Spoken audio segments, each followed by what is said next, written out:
Hello students, welcome back to my class. This is the last topic for second unit of our course, that is mean value theorems of integral calculus.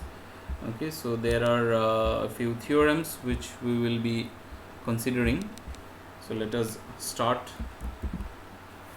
The first one, if f is integrable on AB, then there exists a number mu lying between the bounds of f such that integration a to b f dx is mu into b minus a.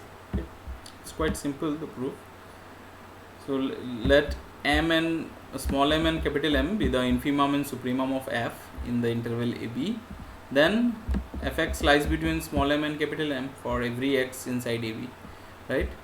And then you consider this m as a constant function, right? This capital M is also a constant function, right? And it is already given that f is integrable, and we also know every constant function is integrable. So just we can integrate, the inequality will be preserved. This is one of the properties of Riemann integration we had already done.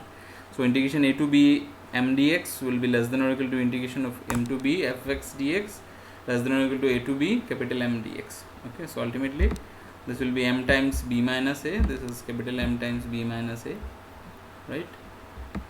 So this integral lies between m into b minus a and capital M into b minus a.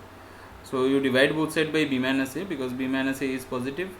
So 1 by b minus a times of this integral lies between small m and capital M. That means this number, it is a number lying between the bounds of f, right? So we take this number as mu. Okay, so we can write mu equal to 1 by b minus a times of this. So hence integration a to b f dx is some mu into b minus a. Okay, where mu is the number lying between small m and capital M. Okay. Now further, if f is continuous, we get something more. That is given in the next theorem. If f is continuous on AB, then there exists a xi between a and b such that a to b f dx is f of xi multiplied with b minus a. Okay. So the proof is almost similar. Let small m and capital M be the infimum and supremum of f in AB respectively, right? Then this inequality holds, and then since f is continuous, so it is integrable. So we can apply this property of Riemann integration here, and then we will see that this quantity lies between the bounds of f. Okay, but we have the extra condition now.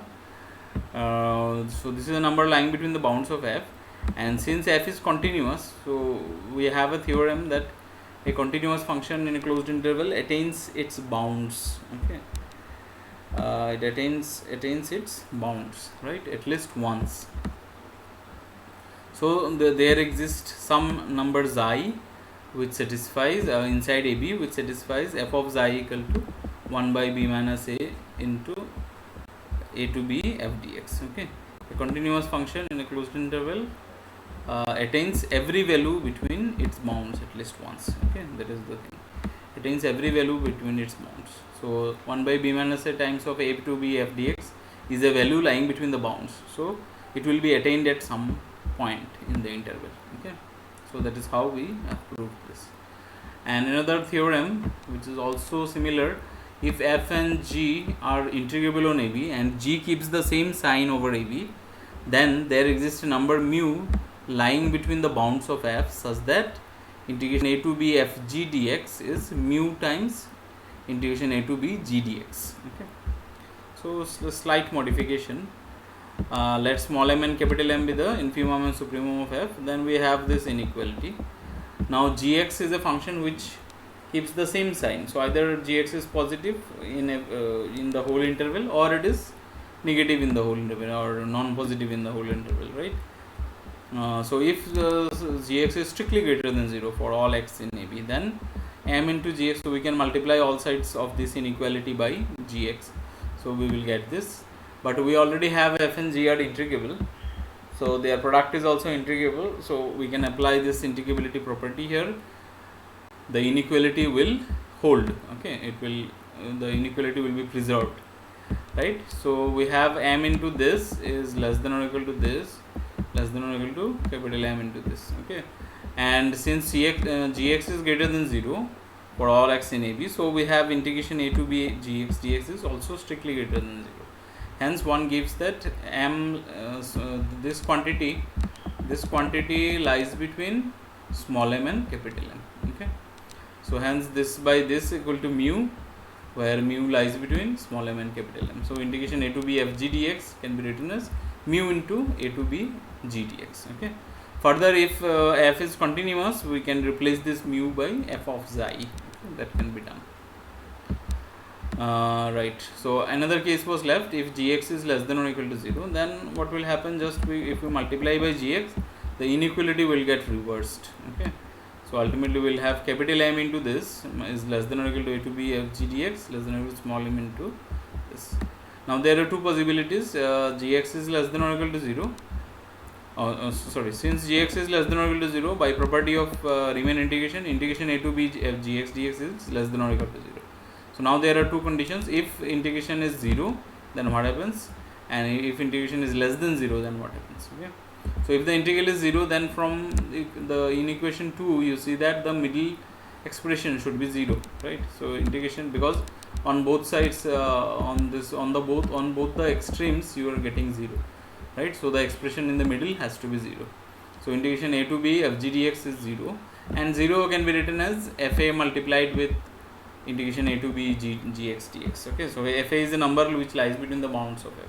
So we can take this fa as mu. Okay, in fact we can take any other value between small m and capital M. Okay, so in particular we have a ready-made value here, so we can take fa into this.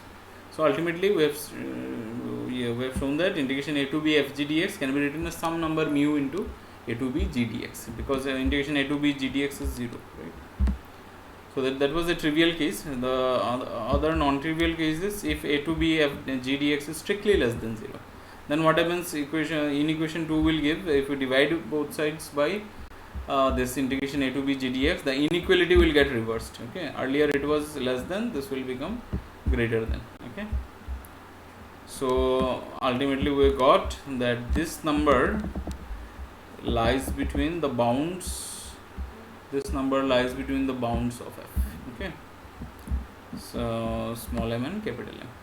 So integration a to b g f g dx divided by integration a to b g dx is mu, where mu lies between small m and capital M. So integration a to b f g dx is mu times a to b g dx. Okay, so this is what we have proved.